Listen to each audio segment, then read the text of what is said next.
All right, we're here with Shaq's co-founder of Vandal City, together with his brother Solana Berries. Today we're gonna have a little chat about the entire royalty discussion. It's obviously one of the hottest topics in the space right now.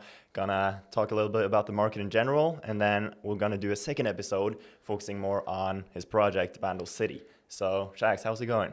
It's going well. I'm very happy to be here. Right. We're in a beautiful city, Bali, for those of you not familiar. Yeah. And we're going to talk about a very difficult topic, which has been rising hot every single day on crypto Twitter for the last week. So looking forward to diving into that one. Yeah, awesome. Yeah, I mean, royalties. Were you surprised of like the entire thing that's happening right now? All right. So this has been kind of building for a few months, the royalties. And, you know, yours started months ago and everyone sort of ignored them, where they said, okay, well, a small subset of the community is going to trade on 0%. It doesn't seem like a big deal. And then as the market condition worsened, it really became a massive problem, where now 40 to 50% of all trades were done over the counter, either via Foxy Swap, via all these other aggregators. And it got to the point where the leaders in the space decided, well, we're not going to lose market share to this. We're going to kind of give in. So that gets a little interesting. So right. Let's break this down kind of from the beginning, I think. Yeah. So why, like, what makes NFTs different from kind of a regular tradable asset? Oh, I mean, that's tough, right? So, like, because people are definitely in it because they want to buy something, sell something, and they're kind of, this is the joke with NFTs, who's going to be left holding the digital image? Right. Is it a digital image? Is it not a digital image? Like, this is where it gets really interesting. So let's break it down. Because for a long time, nobody really cared about royalties. In fact, they're a lot less of a big deal than people think they are. People pay sales tax on just about everything. People go buy a piece of bread and they check on 7 to 10% on it. No one even notices. People pay taxes to marketplaces. On Robinhood, you pay taxes. You just don't know it. You just they have built-in fee structures and they call it 0%. So why is this different? And I think really what it is that the market conditions turned. People are a bit worried about the assets that they're holding, and they are grieving for every little cent that they can get. Yeah. In the Solana ecosystem, people are well known for kind of undercutting by 0.01, 0.02, and we're talking pennies at this time. We're in low liquid environments, so that undercutting ends up accelerating very quickly. So why does this happen? And I think that kind of globally, there's this feeling in the air that things are not quite right. Right, of course. So if you don't feel that, then you haven't gone outside, or you're just not in tune with anything that's going on. I mean, it's not just Solana and ecosystem that's kind of falling. Everything globally is falling right now. So what happens in this case? Well, we get into this very interesting concept called myths. And myths is what created the NFT space as a whole. So if you guys have read the book Sapiens by Yuval Harari, he talks about what makes human beings unique. And the thing that makes us unique, it turns out, in the early days, among many things, is that we're quite good at gossiping. And in order to get a lot of people on board with a mission statement, with a plan, you have to gossip. And this is how you create groups of over 150 individuals. So I think that those who were most successful in the NFT space were the best gossipers. They were the best storytellers. They got people invested in this thing that's not really definable. It's just a story. And Yuval, the example that he gave was Pugo, the car brand. And he says, well, what is Pugo? If you were tomorrow morning to eliminate all of the Pugo cars on the market, just buy them all up, destroy them all, take down all the buildings, empty them, fire all the employees, Pugo would still exist. The second you saw that lion, you'd say, oh, that's Pugo. So what is Pugo? In reality, it's just a myth.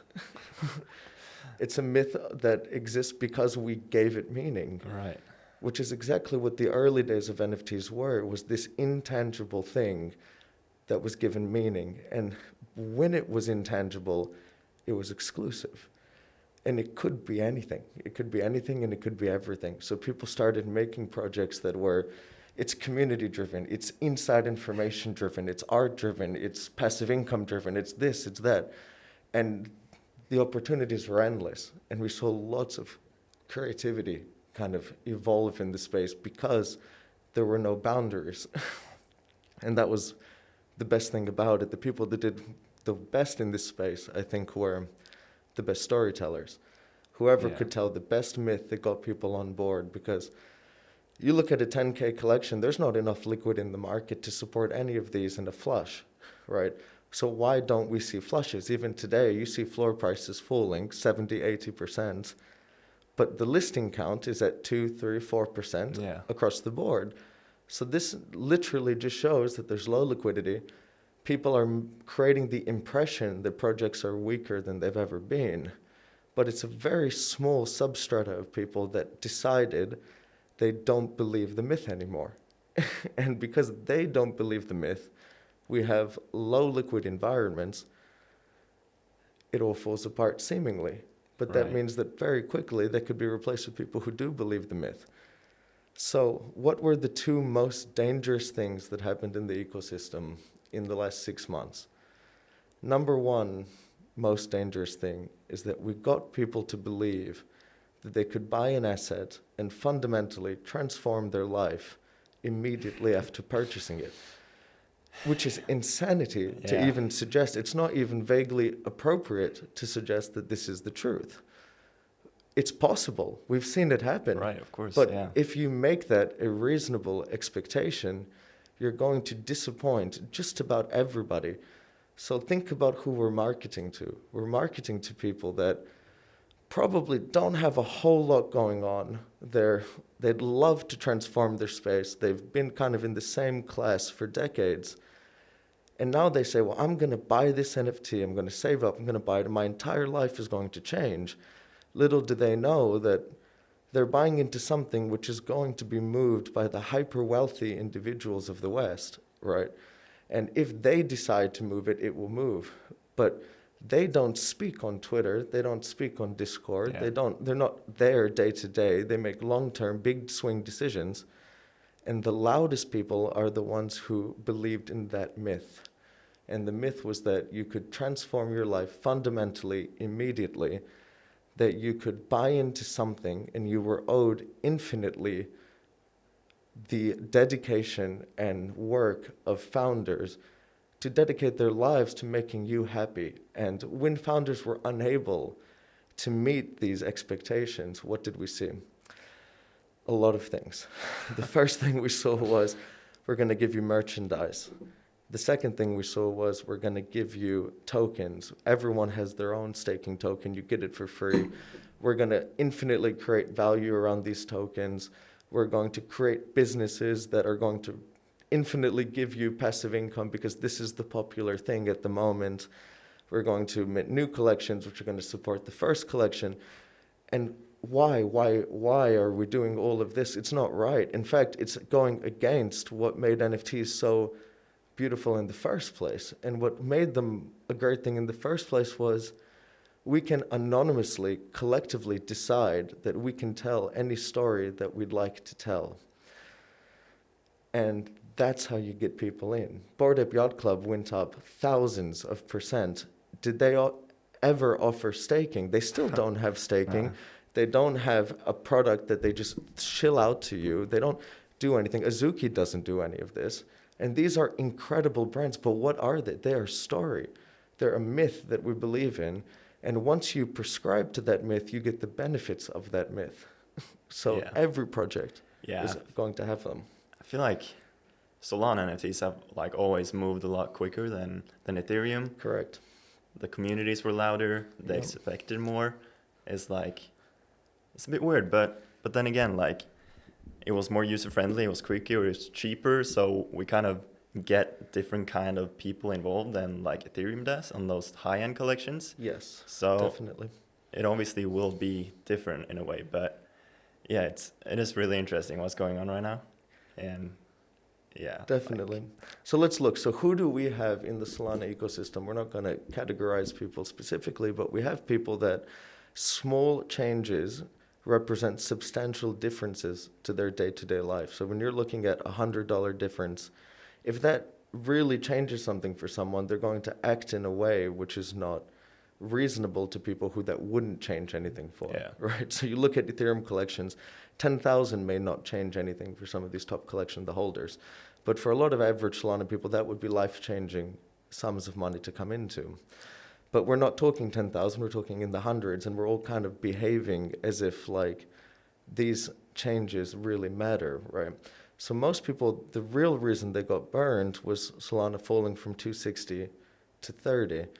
That's a very significant percentage. Yeah. If your project also falls an extra 40, 50% in the time that Solana fell, now you're walking in the territory of losses you can't really comprehend. Yeah. And everyone says, well, I bought the project. And it's like, well, if Solana fell to $30 in this time, it's not the project's fault, right? Like, let's say the project floor price remained. Let's say it was at 10, it's still at 10. You're still down 90%. Yeah.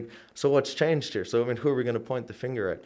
So at the moment, we've got a lot of, let's point the finger at everyone. We're going to retrieve as much as we possibly can, which is what 0% royalties are. It's just, I'm going to trade as much value as I can out of this thing. I want the minimum amount of friction possible. And the reason that this is even a debate at all is because the myth became you can use Solana NFTs to immediately 10x, 100x your money. And if that's the myth that you prescribe to, we're all destined to fail. All of us. Yeah. If you had bought Apple 20 years ago and you hold it today, you've done phenomenally well. But if you bought it and then thousands of people yelled at someone the next day, it's just not going to go well because they're not going to want to even be a part of this myth. This is not an attractive myth for creators. Yeah. At the moment, of the brand name NFTs, these are people with significant followings. They have a good community kind of established behind them. They've got an idea that people prescribe to. Only 60% ever see above mint price. I mean, so like, why is that happening? Well, because the expectation on these people to deliver is so out of this universe that when that people say, well, I assume from the first second that this project exists, they're not going to meet expectation.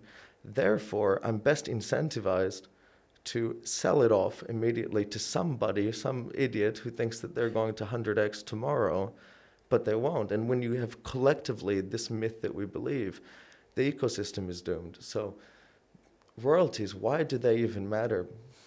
They matter because founders are willing to do a lot if there's this base level of trust. If this is, I'm going to work for you, you're going to work for me, and the easiest fucking way that somebody can work for you is to give back when you've done well for them. They don't actually have to go out and do anything. They just have to sell on a marketplace that respects the values of the founder themselves.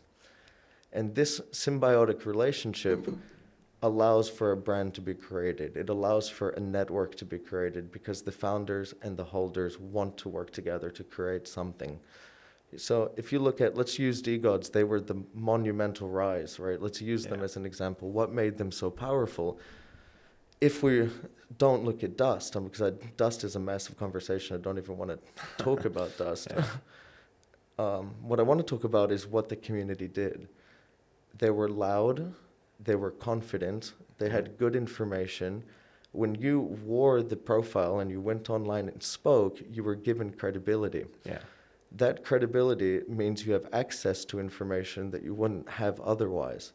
So that was the myth. The myth that made DeGods powerful was these guys know things, these guys are trustworthy, these guys are builders, they're makers. I knew tons of people who said, I'm going to build a project, I have to own a DeGod so that I have credibility and so that other people believe I have credibility, so I can learn from the people who have credibility.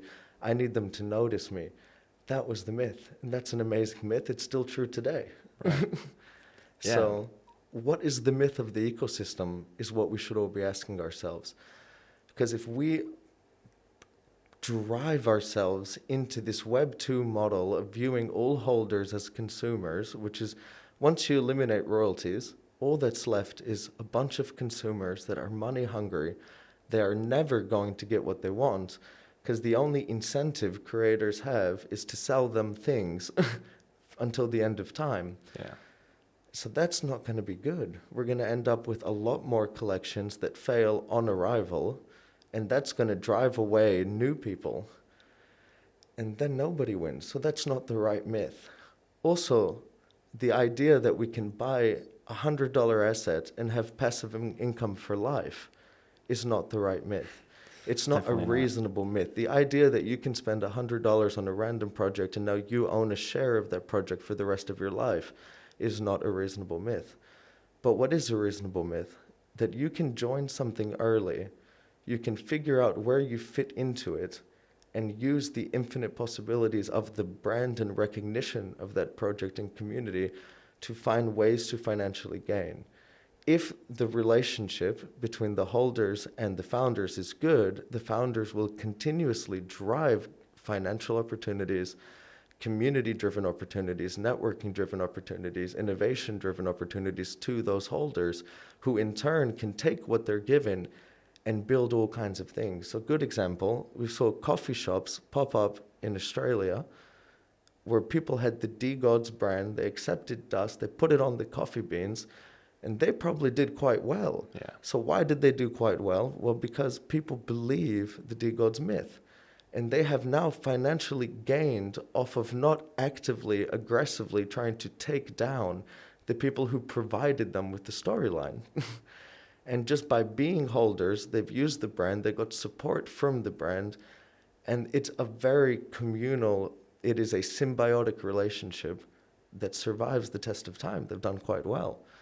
And we've seen this with protein, we've seen this with gym memberships, we've seen this with shoeies, we've seen this with a lot of different things. And we've seen this with hoodies and clothing. And when people execute, like, everyone does very well. Yeah.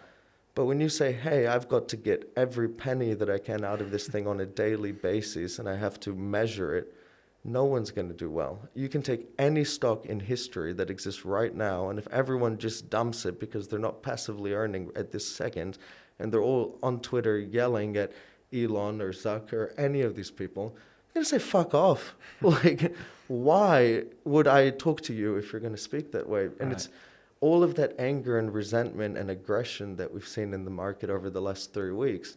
It comes from the idea that we sold a myth that no one ever should have sold. So what's the new myth? That's the question.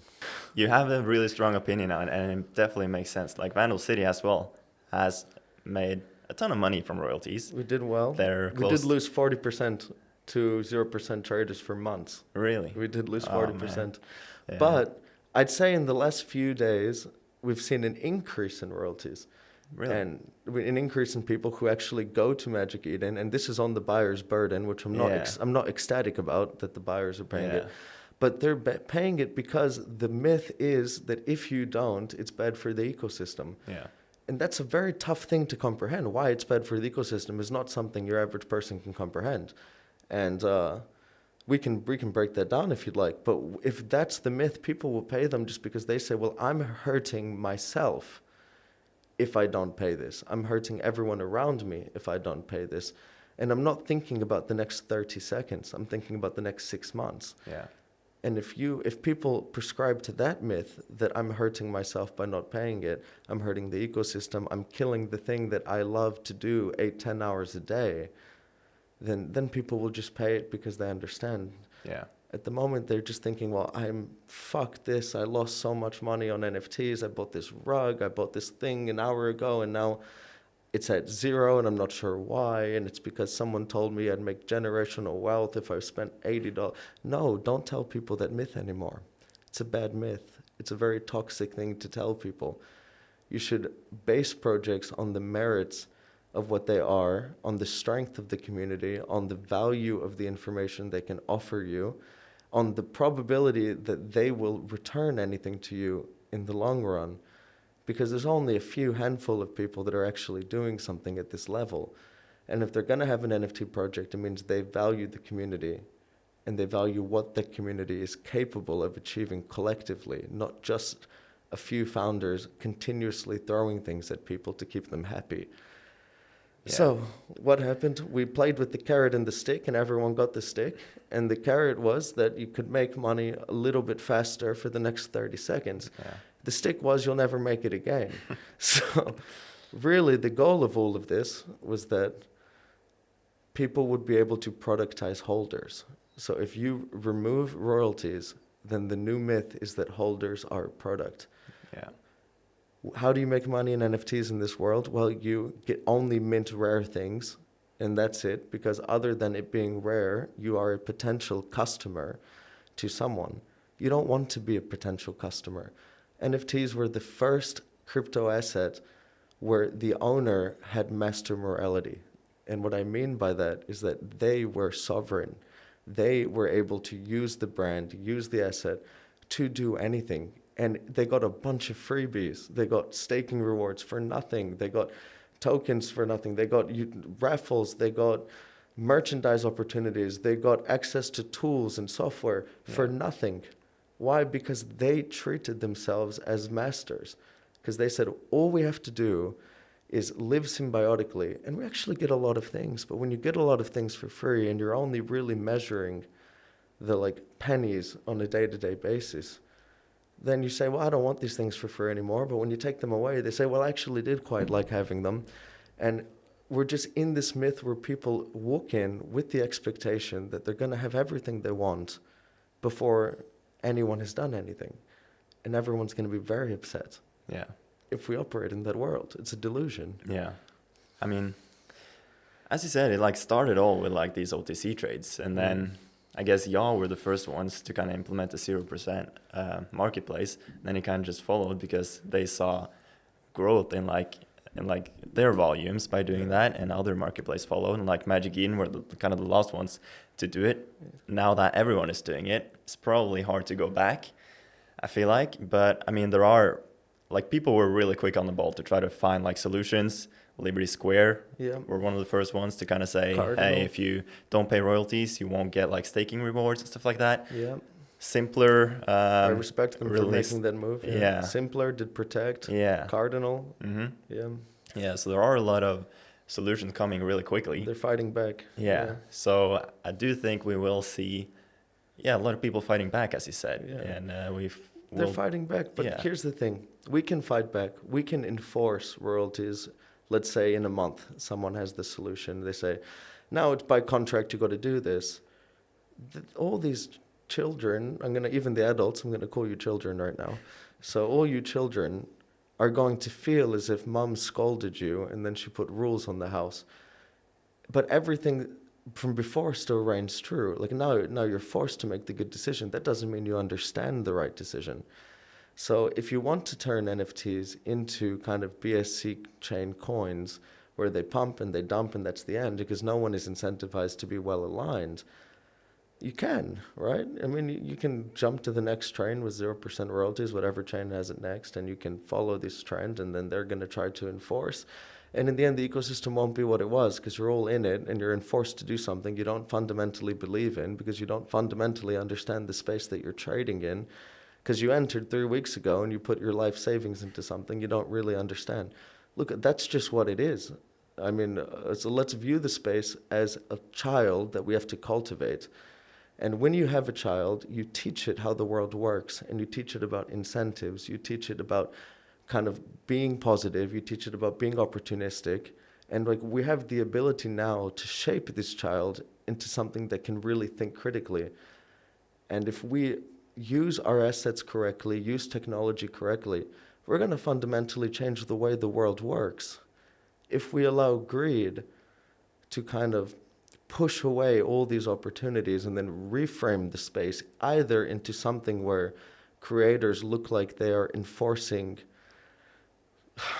things that people don't want to do, or we just really turn the holders into consumers, you have immediately removed any incentive to reframe what businesses are, to reframe how we collectively do things. You know how difficult it is to invest in things at early stage in the real world. You have to be on a list of people who's allowed to do it. There's no list in this space. This is an anonymized way to enter early into investments that you found because of speed. You were faster than the other people. Nowhere in the real world can you actually get somewhere by being faster. You've got to be fast. People have to know who you are. You have to be accredited, which is a very specific word. And if you're not on that list, fuck off. It doesn't matter how fast you are. You're going to call someone who is on that list, and then they're going to bully you. You don't want to live in that world. The world you want to live in is where you're rewarded for speed. And I think the younger generations really understand this, that they are rewarded for being quick. And you don't want to lose that, because that's one of the only advantages we have in this world where wealth is being accumulated by a smaller number, substrata of the population at a much faster speed than has ever really happened in history. And the only advantage people who don't live in that substrata have is speed. So don't give it up. Don't turn this industry, which values speed, into one that doesn't. Yeah. So that's my warning, my message to people. I feel like let's just take 5 more minutes, talk about like the market in general, what you see in the market, and then we can move to Vandals. Okay? Let's do it. What do I see in the market? I see a lot of good things as well. So we've had a heavy conversation. We'll have a light one now. Yeah. So I think that the standard for art is increasing rapidly. You even see like the leader in the space, or the leaders in the space are saying, look, well, we're worried about the art that we're putting out because we want it to be at an elite level. Yeah. And I think that that's amazing. We're saying we don't want quickly generated shit. We want things that people can be proud of. So that's a great movement in the space. We see accountability growing in the space. So I'm going to ignore price. Everyone knows prices are down. We're not going to talk about the fact that prices are down. We're going to talk about why they might go up. And they might go up because accountability is increasing. Quality is increasing. We are in the bear market. We're in the trenches. We're approaching max pain. And when you're in that, you got to say, well, how do we separate the weak from the poor and the weak from the strong? And we're doing really good at that. Yeah. We're saying, founders got to be active. You got to be in the know. You got to know what's happening in social issues. You got to know new technologies. You got to have high quality of work. It matters who you work with. It matters who you network with.